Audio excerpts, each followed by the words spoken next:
Hello everyone, this is the third and final part to my 3D printed model Toyota Supra. I'll be finishing it off by installing the wheels, applying clear coat, and polishing it. I found that the best way to mount the wheels was to just use a screw, which I'm heating up right now, to insert into the wheel.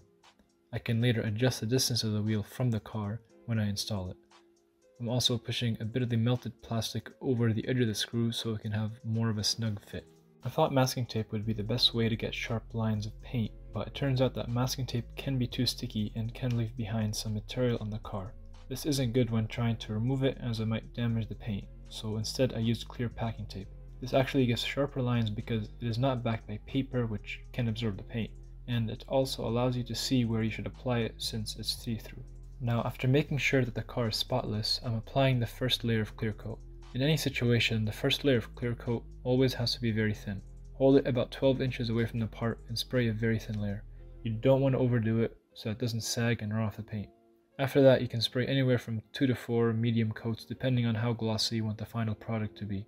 Wait at least 15 minutes between each coat and do this in a well-ventilated area. After heating up the other end of the screw, I was able to screw the wheel into the main body, which allowed me to finally adjust the distance from the fender.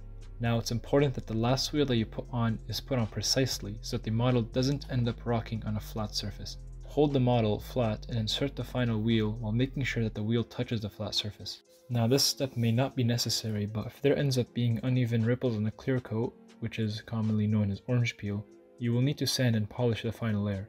Now, at this point, you will need to use wet sanding in order to not scratch the surface with the same particles that you are sanding off.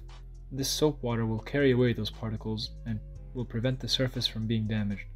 Depending on how bad the surface is, you can start from around 1000 grit sandpaper. An extremely important thing to be aware of whenever you're sanding anything above 1000 or so grit is to always use a sponge as a backing. If you were to use your fingers, it'll easily apply a lot of pressure on a very small area, which will create a lot of heat and will damage the paint. It will also sand too much in the area and will be uneven. This is also not necessary, but I'm using some car polishing compound for the final step. This compound is usually between 5 and 10,000 grit and will give an extra shine to the model.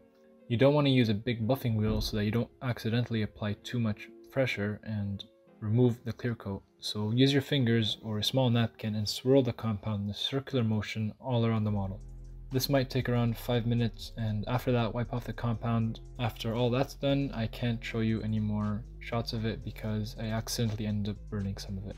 This has been fun for me, but I'm just doing this as good practice so I can fix paint on my regular size car, which is actually much easier. And I hope some of you learned some things and saw how badly some steps turned out to be.